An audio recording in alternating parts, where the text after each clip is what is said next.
One of the most intriguing discoveries in modern science is the fact that there is nothing in this world that even approaches what might be called truly solid.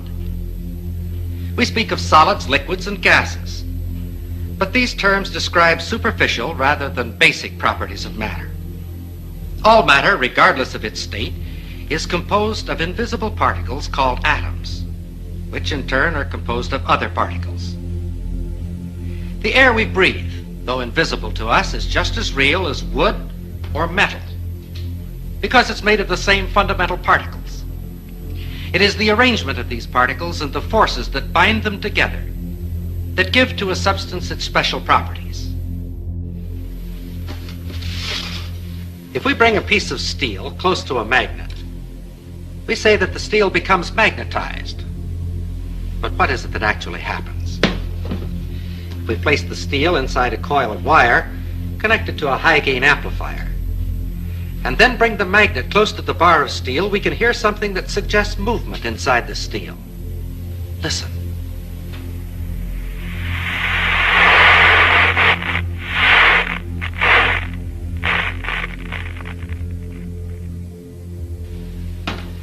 We think of a piece of steel as being solid, and according to our definition, it is a solid. But the popular concept of what makes a solid is certainly a false one. This piece of steel, and any so-called solid substance on this earth, is almost entirely empty space. If we could eliminate the empty space in this piece of steel, all that would remain would be a tiny bit of matter, so small as to be invisible even with a high-power microscope. This concept of almost unlimited empty space within matter is comparatively new, but it is the very cornerstone of our knowledge in this atomic age. Atoms are not solid. Instead, they are tiny solar systems composed of infinitely small particles revolving at tremendous speeds and bound together by enormous forces. And like our solar system, atoms are almost entirely empty space. For the moment, let's forget the forces within the atom. Thinking only of the particles and the empty space around them, science knows no reason why I couldn't take this so-called solid steel bottle and just throw it right on through that wall. Except this, we've tried it and it hasn't worked. If I were to attempt to run through that wall right now, all I'd get for my trouble would be a good-sized lump on the head.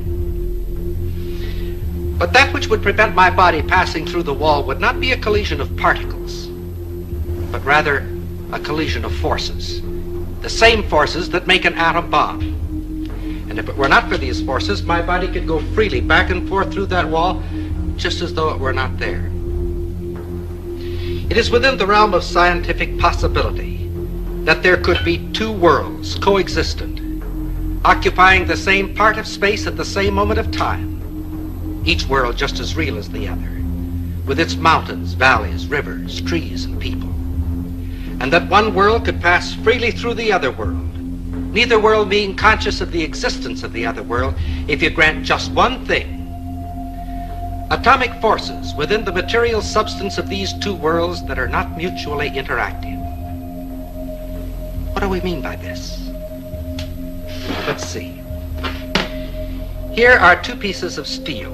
Their appearance is quite similar, but a magnet will reveal a basic internal difference between the two pieces. This one, of course, is picked up, but this one is unaffected.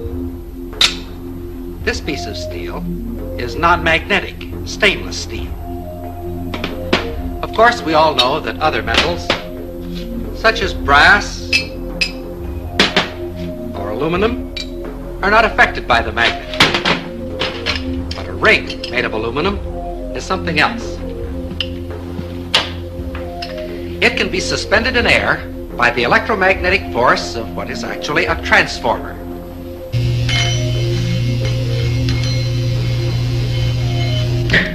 The ring being in effect a one-turn shorted secondary. A smaller ring will react even more violently.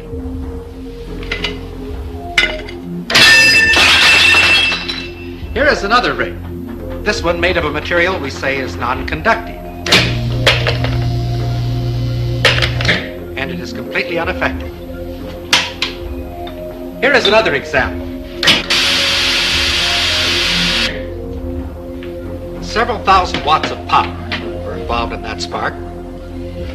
If we replace the spark gap with a copper coil, the same power now flows through the coil. It's invisible, has no effect on many substances, but it can generate a lot of heat. Wood, paper, things that we think of as being quite inflammable are not affected at all. However, a piece of steel wool bursts into flame instantly.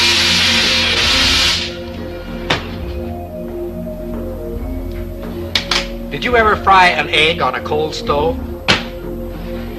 It's no trick at all if you have the right equipment. This is a cold hot plate, and because it's cold, you can make it out of wood, if you like. Just be sure that there's a coil of wire inside and that you connect that coil to a high voltage alternating current source. The rest is easy. As long as we're being different, we'll use motor oil instead of Crisco.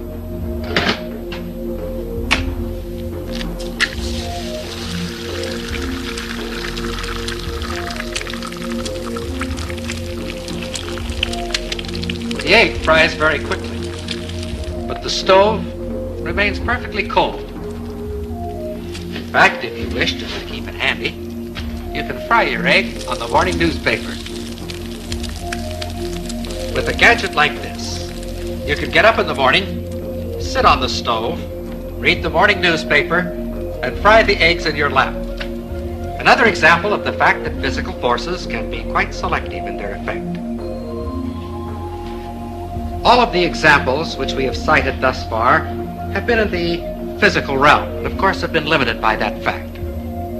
We can, however, cite examples that transcend the purely physical and clearly demonstrate the reality of these two worlds. It looks like a desk lamp, is cool to the touch and appears to be doing nothing until it comes into contact with water. 92-year-old former Spitfire pilot Peter Davey claims his invention uses the power of sound to boil water. Nobody really knows how it works. Davey believes high-frequency sonic vibrations emitted from within the silver bulb cause the water to boil. He says the idea came to him 50 years ago when he noticed different saxophone notes caused different household items to rattle. The mains-powered gizmo has experts intrigued. Never seen anything like it in my life, as they say. I'm careful that I don't divulge everything. I'm waiting to get a manufacturer that's prepared to put some money into it. And if he does get it on the shelves, he's already got one interested customer. If I saw one in a shop, I'd buy one, because I think they're an interesting little bit of technology. However it is they work. But for now, Davey is savouring his gizmo's success and sticking to his own unique theory on how it works. Beverly Lockhart, 3 News.